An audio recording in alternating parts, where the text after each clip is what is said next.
first time I was offered to fight Anthony Castron, I was definitely afraid because it was somebody who was knocking everybody out, you know. So,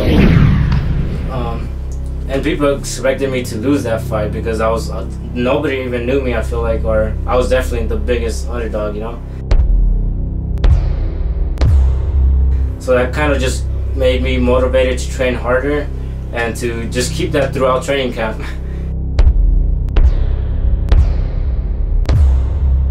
And you know, I always kept that to the end of the day of the fight, you know, and I think that's how I got the knockout. Just believing in myself, having the confidence and training super hard, and having the trainers that I have push me more. So I think that's what it still is keeping me at the top and undefeated as a professional right now. So.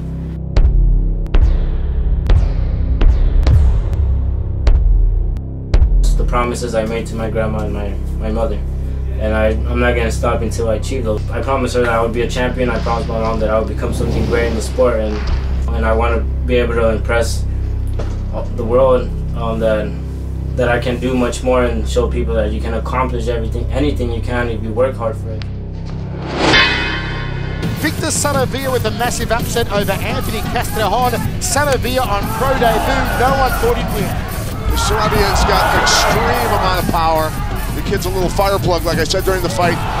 Beautiful technique you see there when he's grabbing kicks, launching it with the correct arm, the one that is already loaded. This kid's got a future. Little Victor Saravia took on Andy Singh. Andy Singh called out Jason Andrade. He won't get that fight, however, because Victor Saravia absolutely dismantled him. Singh, a very technical fighter, was fighting quite well, but the power of Saravia eventually started to catch up to him. I've never seen a guy 120 pounds hit like this ever in my life. Victor Saravia advanced his record to 2-0. Andy Singh fell 3-2. What we want to see now is Saravia versus ridiculous Jason Andrade, possibly in Las Vegas later this year. It's not often we say remember a name, but do remember the name Victor Saravia. At 21 years old, he may very well be the most exciting prospect in the whole world of Muay Thai. There is nothing he cannot do. Wonderful technique out of this guy, explosiveness in a little package. This guy is amazing, multiple-time world champ coming. With only 3 fights, we already know it. 21 years old, he will be the next big thing. If I start looking into those things, I might start getting too cocky or I might think that I'm the best. I don't want to think I'm the best because I feel like the moment I start thinking that way, I'm going to start losing, you know. I always want to stay as humble as I've always been, you know, train hard consistently, and I know there's no such thing as a perfect technique, you know. The best you can do is just always keep learning and learning. My next fight is November 20th in Connecticut versus John Nofer, I think from New York.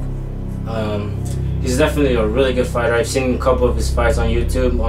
I just feel like he's a really slow starter, but he's fought a lot of Thais who's like been ex-WBC champions. He's been fighting a lot of good fighters, competition, and it'll definitely be a good matchup because a lot of people have seen him fight, they've seen me fight, they feel like we're the perfect matchup. So I can't wait to see what happens that day.